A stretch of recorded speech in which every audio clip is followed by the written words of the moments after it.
ladies and gentlemen, and welcome once again to the CD Racoola Show. We have a great episode lined up for you today as we take a look at the 2017 film with a surprise little ending, The Monster Project. Before I get into this monstrous episode, if you would be a little sweetie Petey and hit that subscribe button, I would owe you a biggie size thank you. Or don't, whatever, be a little poopy pants. Okay, so this film is done in the found footage style that I both love and hate. I love it because it can certainly be scary, and it kind of adds a little more realism and life to the characters, in a way putting us in the audience in their shoes a little more, and that can be scary. But I also loathe it because when the camera is scrambling around, it makes me a little nauseous with the camera angles and whatnot. I really liked the idea of this film, I really did.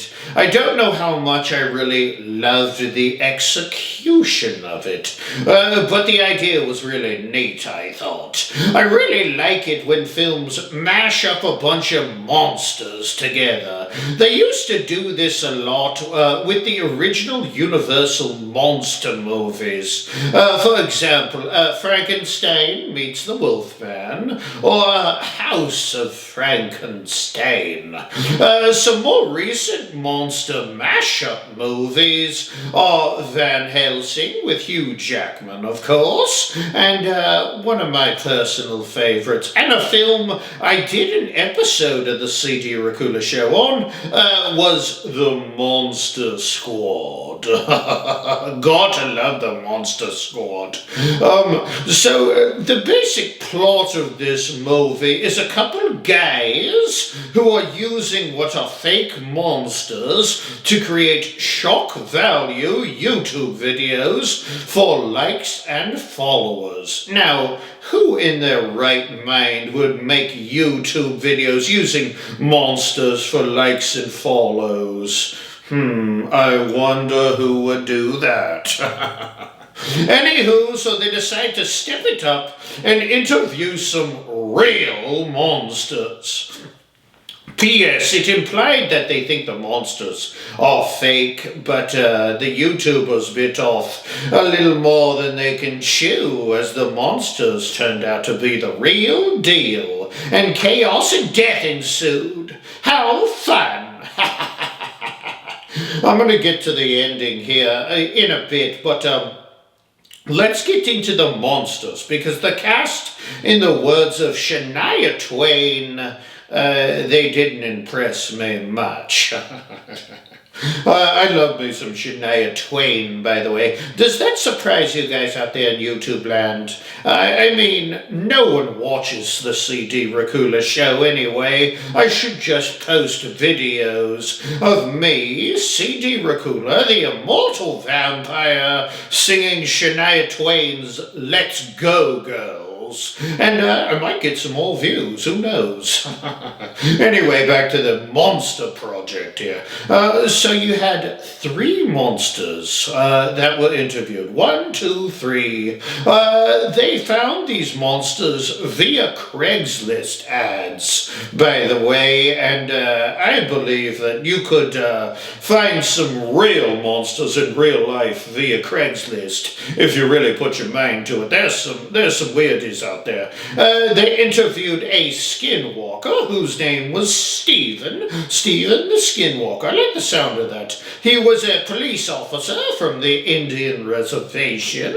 I think the Skinwalker was my favorite of the 3. He was a little cheesy, but he was a little more realistic than the other 2, at least. A skinwalker is another name for a shape-shifting werewolf, you know.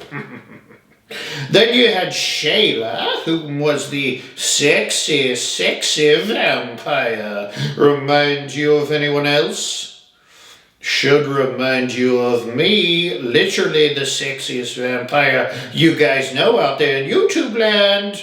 Then, rounding out the three monsters, you had Shiori, whom claimed to be possessed by demons. Okay, so Shiori was the worst, with a little CGI face thing. That was pretty sad. That was pathetic. Shayla had so much potential, but fell short because she was pretty cheesy looking in her vampire form. Speaking of pretty cheesy here, the storyline, it jumped all over the place.